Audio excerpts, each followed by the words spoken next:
Usai ditangkap oleh pihak kepolisian, kini tersangka pembunuhan yang disertai mutilasi berada di Rumah Sakit Jiwa Kurungan Nyawa Lampung. Inilah Khairul Anwar, pelaku pembunuhan terhadap Raffi Danu Sanjaya. Menurut keterangan yang disampaikannya kepada pihak kepolisian, perbuatan keji yang dilakukannya dikarenakan korban terlihat sedang melintas mencari buah durian yang jatuh di sekitar kebun durian yang ia jaga.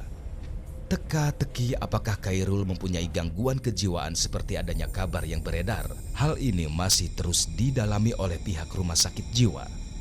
Oke, jadi ada beberapa kriteria ya. Ada yang dikeluarkan oleh WHO, ada juga yang kalau kita melihat di Undang-Undang Kesua ya. Jadi secara garis besar dikomunikasikan yang bersangkutan itu gangguan jiwa apabila ada distres dan disabilitas.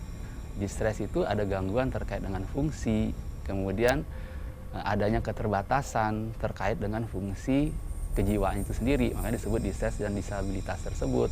Nah, dan yang harus kita nilai juga apakah gangguan tersebut menyebabkan yang bersangkutan ini tidak mampu bertanggung jawab atau tidak dapat mengendalikan perilakunya dikarenakan gangguan kejiwaannya. Itu yang salah satu juga yang kita nilai. Jadi nggak semua gangguan orang dengan gangguan jiwa dalam tanda kutip tidak bisa mengontrol perilakunya atau tidak bisa bertanggung jawab atas apa yang ia lakukan.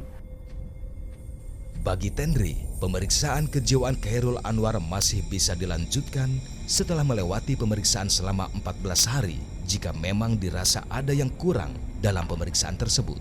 Jadi seperti yang sebelumnya saya sampaikan, ada peraturan menteri yang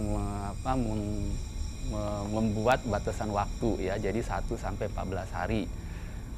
Kalau memang itu kurang baru bisa kita tambah ya, seandainya kita merasa banyak data yang belum kita dapat.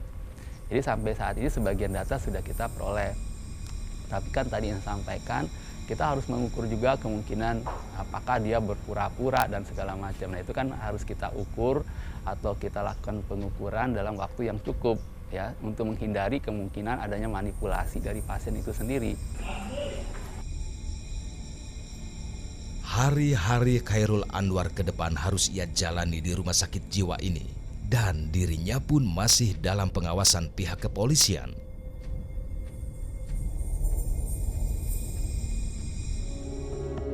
Hingga kini, Kepolisian Resor Lampung Timur masih terus mendalami motif pelaku pembunuhan yang disertai mutilasi ini. Kapolres Lampung Timur, AKBP Zaki Nasution, mengklaim jika pelaku tidak mengalami gangguan jiwa dikarenakan sangat merespon dengan baik ketika dimintai keterangannya. Ya, kalau pada saat dimintai keterangan oleh penyidik, ya dia bisa menjawab, nyambung. Artinya kalau secara ngobrol biasa atau interogasi tidak menunjukkan adanya gangguan jiwa tersebut. Makanya, tapi karena ada informasi dari masyarakat, nah kita merasa perlu untuk melakukan pemeriksaan. Ada yang cukup mengejutkan bagi tim fakta ketika Kapolres Lampung Timur menyebutkan ada saksi baru yang melihat secara langsung kejadian tersebut. Dalam perkembangan, ada satu saksi baru ternyata melihat langsung kejadian pada saat korban itu dibunuh. Nah, pada saat kejadian dia sempat mendengar ada omongan, saya cuma bercanda aja kok bang. Kemudian dia melihat langsung tersangka ini nusuk korban dari belakang. Ketika kemudian korban ini ditusuk oleh pelaku dari belakang, apa yang setelah itu terjadi, Pak? Tersangka menyeret korban dengan memegang kakinya, membawa badannya itu ke semak-semak bawah. Namun jelas lehernya belum terpotong. Oke, setelah itu kemungkinan baru lehernya dipotong. Menurut Zaki Nasution, motif yang dilakukan oleh pelaku terhadap korban adalah karena pelaku merasa tersinggung terhadap perlakuan korban pada dirinya. Berdasarkan keterangan dari pelaku, memang pelaku ini merasa tersinggung dengan apa yang dilakukan korban. Nah, kemudian dia langsung merebut pisaunya korban dan menusukkan. Bagi kami sebagai penyidik meragukan adanya gangguan jiwa karena tindakan dia yang berupaya untuk menyembunyikan kejadian tersebut. Secara tanya jawab, kita minta keterangan nyambung. Kita tanya apa, bisa dia jawab dan ya cocoklah keterangannya. sehingga tidak ada alasan bagi kita untuk tidak memajukan ke pengadilan. Dan memang dalam undang-undang pun yang dapat nyatakan orang ini gangguan jiwa atau tidak itu ya hakim tersebut. Betul. Untuk ancaman hukuman Pak terakhir? Ancaman hukuman tetap undang-undang yang kita gunakan, Undang Perlindungan Anak, dengan ancaman pidananya 15 tahun penjara maksimal.